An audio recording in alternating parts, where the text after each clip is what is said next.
Hello everyone, last લેક્ચરમાં આપણે બે પેરેગ્રાફ્સ અને બે પેરેગ્રાફ્સમાં જે કોઈ હાર્ડ વર્ડ્સ આવેલા હતા તેનો આપણે અભ્યાસ કર્યો છે. આપણે આજે ત્રીજા પેરેગ્રાફ તરફ જવાનું છે.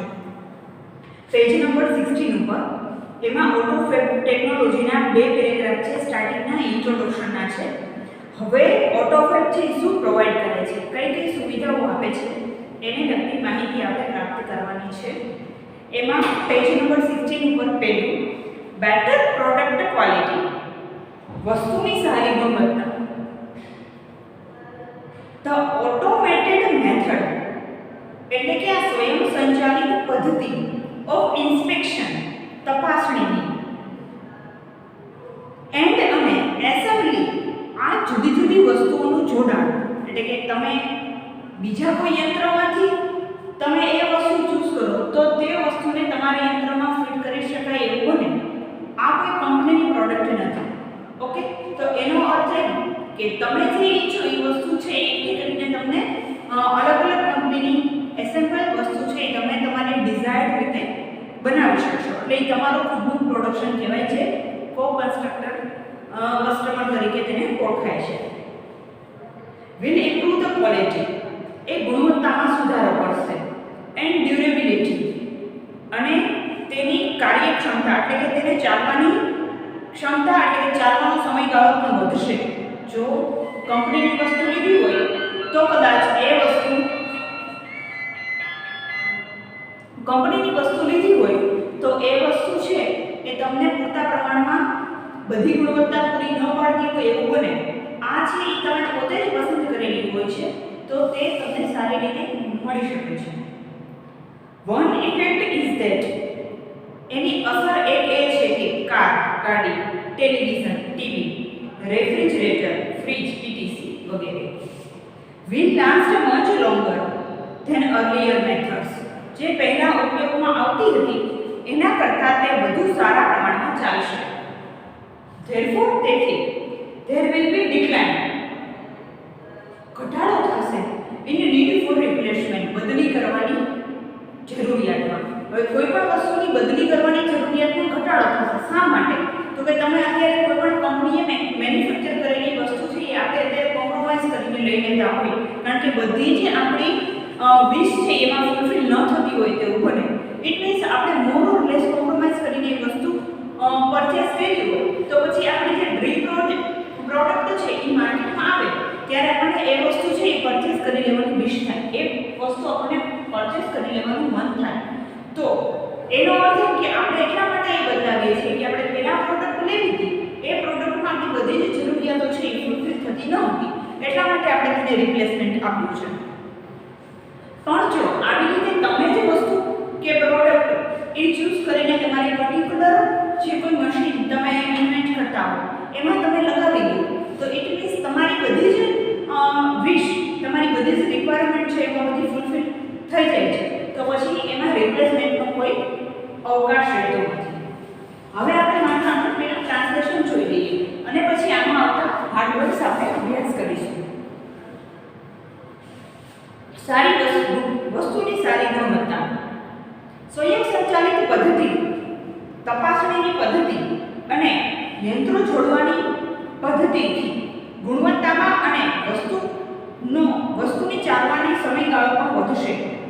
અને તેની બીજી અસર એ છે કે ગાડી, ટીવી, ફ્રીજ વગેરે એ પહેલાની પદ્ધતિઓ જે ઉપયોગ થતી હતી તેના કરતાં સારા પ્રમાણમાં ચાલશે. અને તેથી કાંઈ પણ વસ્તુ છે એ બદલવાની સંભાવના કે જરૂરિયાત છે એ ઓછી થતી જશે અને કાં તો ઘટતી જશે. ઇન્સ્પેક્શન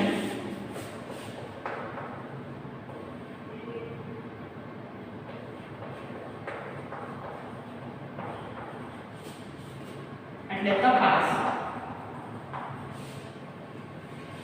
એસેમ્બલી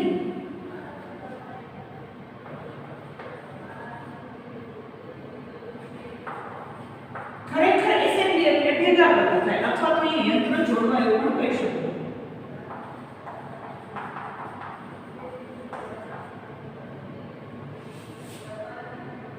ડ્યુરેબિલિટી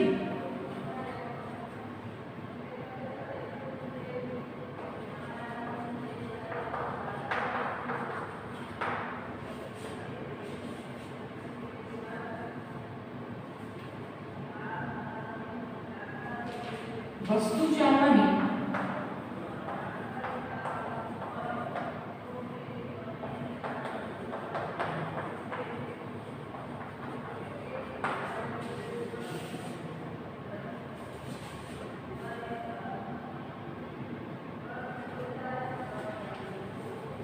earlier પહેલા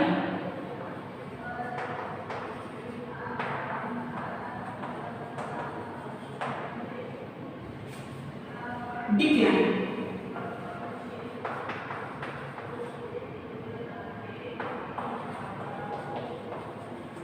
એટલે ઘટાડવું અને રિપ્લેસમેન્ટ ને બદલી કરવી.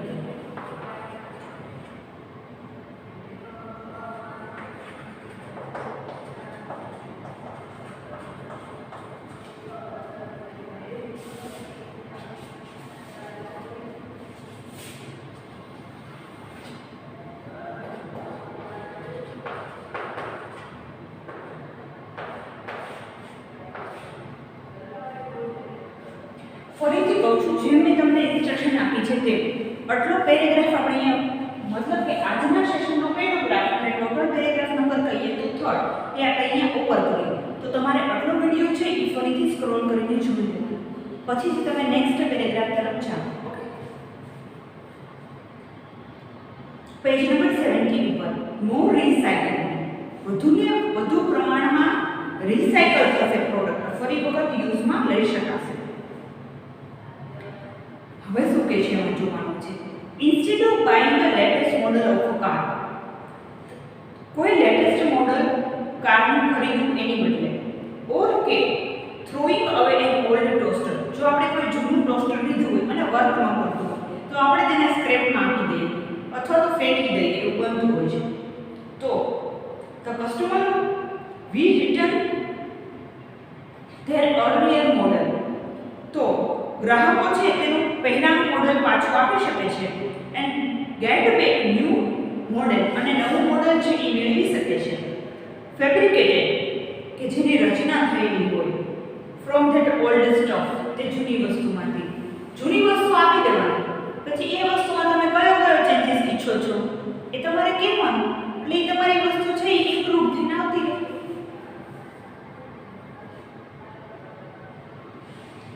અત્યારે તો જો કે એવું થતું હોય છે કે તમે કોઈ રેફ્રિજરેટર લેતા હો, ટેલિવિઝન લેતા હો, વોશિંગ મશીન લેતા હો તો એના એક્સચેન્જ ઓફર હોય છે ને. પહેલાં આટલું બધું આનું પ્રમાણ ન હતું, તો હવે એમ ટેકનોલોજી આગળ વધતી જાય છે એમ અત્યારે આપણે બધી જ જગ્યાએ આવું એક્સચેન્જ પ્રોડક્ટનું મેટરને આખું પ્રમોટ કરવામાં આવે છે. તો એવી રીતે આ આપણે તમે વિશ કરેલી હોય, તમારી ઈચ્છિત મુજબની કોઈ પણ વસ્તુની રચના થયેલી હોય તો પણ તમે તેને રિપ્લેસ કરીને નવું મોડલ ખરીદી શકશો. There will be recycling of material, એટલે એ મટીરીયલનું રિસાયકલ કરે ઇન ન્યૂ વે, જુદી રીતે. તમારી જ વસ્તુ છે પણ તેને રિસાયકલ કરે, ફરીથી નવી પ્રક્રિયા કરે રિસાયકલ માટે. This will be a great compensation, આનું છે એ મોટું વળતર મળે ટુ એન્વાયરમેન્ટ, પર્યાવરણને. હવે આપણે પર્યાવરણમાં કોઈ વસ્તુ ફેંકી દઈએ, પર્યાવરણ માટે કેટલું બધું હાનિકારક છે. અથવા તો કોઈ પણ વસ્તુ છે જે યુઝલેસ છે એ સ્ક્રેપમાં જાય એટલે કે ભંગારમાં જાય, એના કરતાં એ વસ્તુ રિસાયકલ્ડ થઈને યુઝ કરીએ તો એનો કેટલો બધો બેનિફિટ થાય. ઓકે, એ આપણે બેનિફિટ છે એ આઉટ ઓફ ટેકનોલોજીથી મેળવી શકાય. હવે આપણે પેરેગ્રાફનું ટ્રાન્સલેશન જોઈશું. વધુ રિસાયકલ કરી શકાશે. તાજેતરની નવી ગાડી ખરીદવાની બદલે કે જૂનું ટોસ્ટર ફેંકી દેવાની બદલે ગ્રાહક છે તે તેના જૂના મોડલો પરત આપી શકશે અને નવા મોડલની જૂના મોડલમાંથી રચના થયેલી હોય તેવું મોડલ મેળવી શકશે. નવી રીતે મટીરીયલનું રિસાયકલિંગ કરવામાં આવેલું હોય છે અને આની પર્યાવરણમાં એક મોટી અસર કે વળતર પૂરી પાડવામાં આવશે. હવે આમાં આપણે આવતા હાર્ડવર્ડ્સ જોવાના છે. Instead of,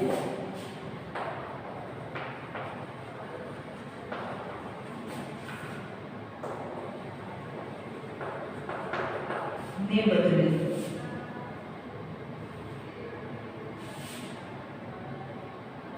fabricated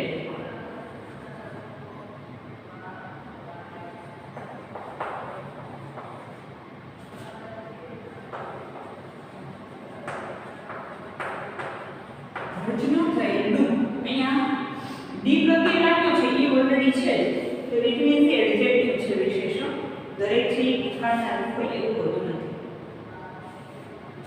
old stuff એટલે જૂની વસ્તુ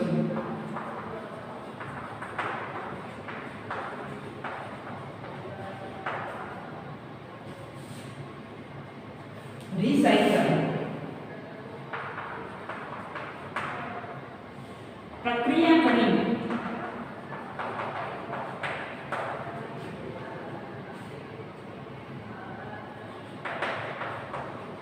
ફરીથી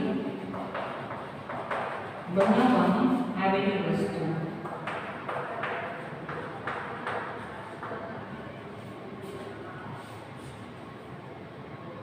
કમ્પેન્સેશન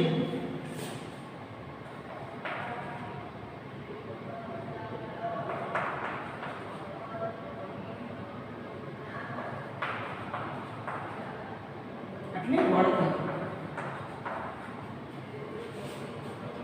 આપણે પેરેગ્રાફ 4 ના સ્પેલિંગ જોયા છે પેરેગ્રાફ 5 પણ પેરેગ્રાફ 5 તમને હું શીખવાડું એટલે કે પેરેગ્રાફ 5 શીખવાડું એની પહેલા શું કરવાનું છે વિડિયોને વિડિયો સ્ક્રોલ કરીને પેરેગ્રાફ 4 છે ઈ તમારે પાછા રિપીટમાં શીખી લેવાનું એટલે તમારે બે વખત આખા પેરેગ્રાફ ક્લિયર થતા જાય એવી રીતે દરેક વખત પેરેગ્રાફ છે સ્ક્રોલ કરીને તમારે ક્લિયર કરતા જવાનું એ લાસ્ટમાં ફરી વખત વિડિયો જોવાનો એટલે આખું યુનિટ તમારે યોગ્ય રીતે ક્લિયર થઈ જાય તમારે લાસ્ટ વિડિયો જો ક્લિયર થશે તો જ આ વિડિયો ક્લિયર થશે આ વિડિયો ક્લિયર થશે તો પછી આના પછીનો વિડિયો ક્લિયર થશે એટલા માટે પ્રોપર રીતે એનો અભ્યાસ કરવો એ જરૂરી છે હવે થર્ડમાં કયો મુદ્દો છે એ આપણે જોઈએ the return of village craft workers ગામના હસ્તકળાના કારીગરોએ પાછા ફરશે કારણ કે બધું યાંત્રિક થઈ જશે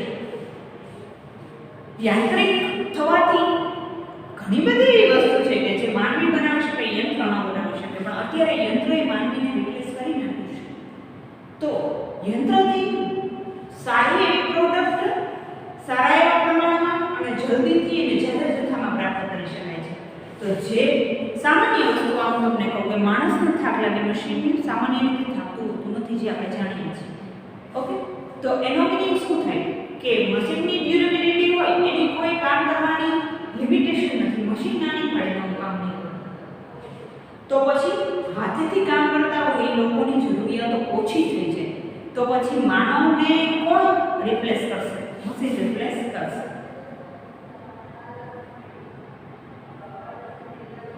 હવે એમાં આપણે મુદ્દો જોવાનો છે ઇફ માસ પ્રોડક્શન જો કોઈ ઉત્પાદનનો જથ્થો લોસીસ ગુમાવે ઇટ્સ ઇકોનોમિક એડવાન્ટેજ તેનો આર્થિક નફો કે ફાયદો હ્યુજ સેન્ટ્રલાઇઝ્ડ ફેક્ટરીઝ તો મોટી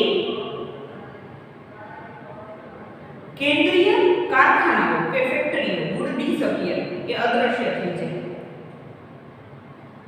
they will be replaced by smaller and community based facility તેને એક નાની અને સમાજમાં જોતરી સુવિધાઓથી બદલી કરવામાં આવે there will be continuous decline સતતપણે નકારવામાં આવે in the amount of human efforts માનવીના પ્રયત્નો needed to produce material goods કોઈ પણ ઉત્પાદનને બનાવવા માટે તો શું થાય then the customer may be served better તો પછી ગ્રાહકોને સારા પ્રમાણમાં સેવા આપવામાં આવે by local owner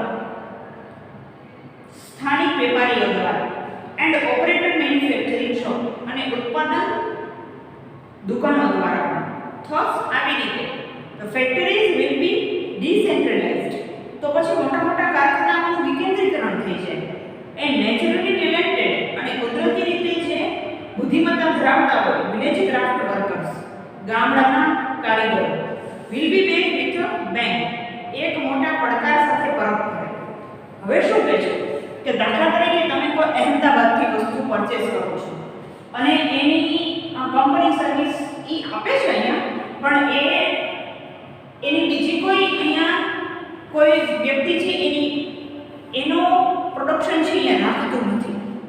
દાખલા તરીકે તમારે મિત્સુબિશીનું એસી લેવું છે, બરાબર? હવે મિત્સુબિશી છે અહીંયા નથી મળતું. તમે અહેમદાબાદથી એક્ઝામ્પલ આપો છો, ખાલી મળે છે, આપણે એક્ઝામ્પલથી સમજીએ છીએ.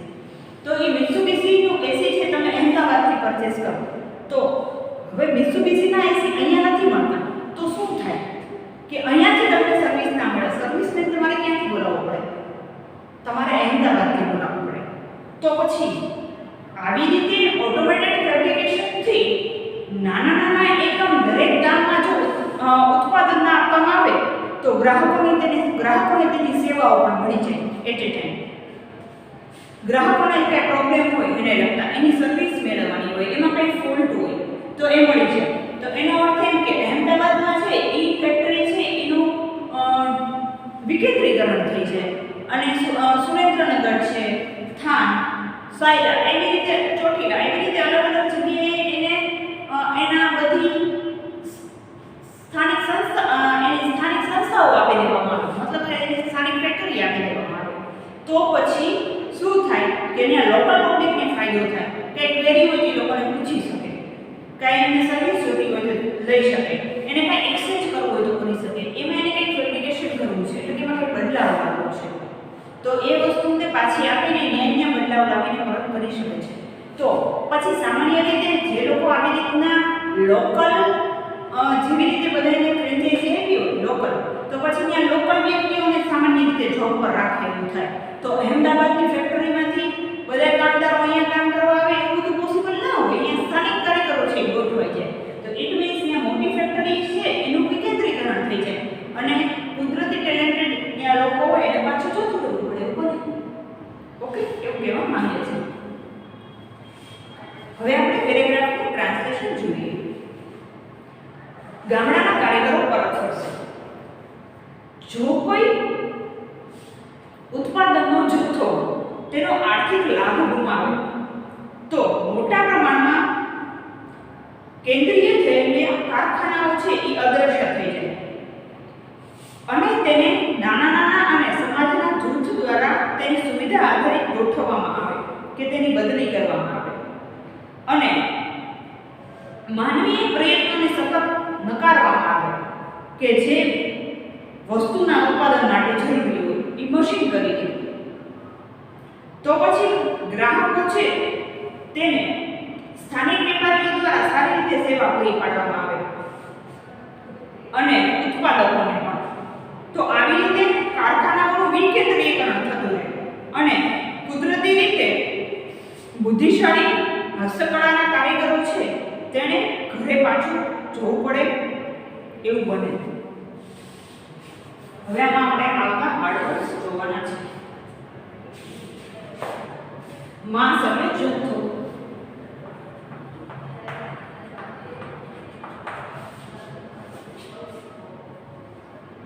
ઇકોનોમિક એડવાન્ટેજ,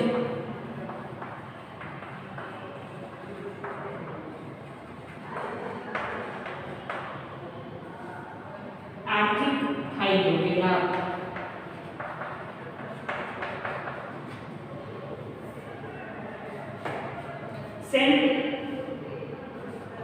સેન્ટ્રલાઇઝ્ડ એટલે કેન્દ્રીયકૃત,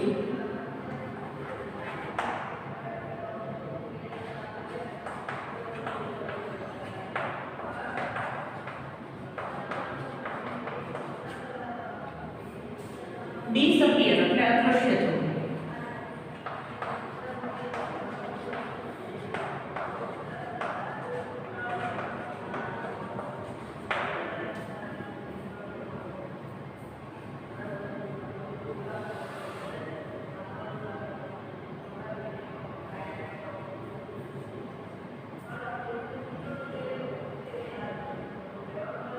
આપણે એક ડિક્લાઇન બોર્ડ લેવાનો છે. ડિક્લાઇન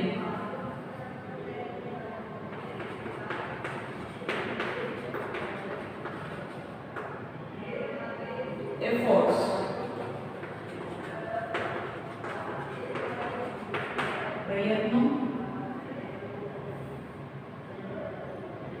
ઓનર એટલે માલિક. ડિસેન્ટ્રલાઇઝ્ડ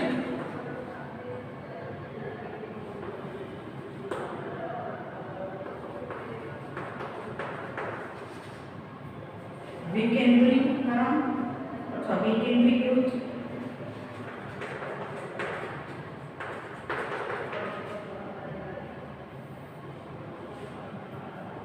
બેગ એટલે પડકાર.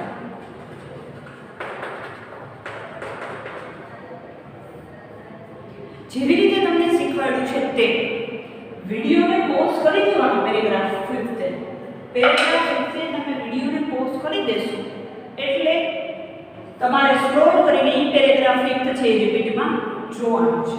એટલે તમારે બે વખત દરેક પેરેગ્રાફ છે એ ક્લિયર થઈ જાય.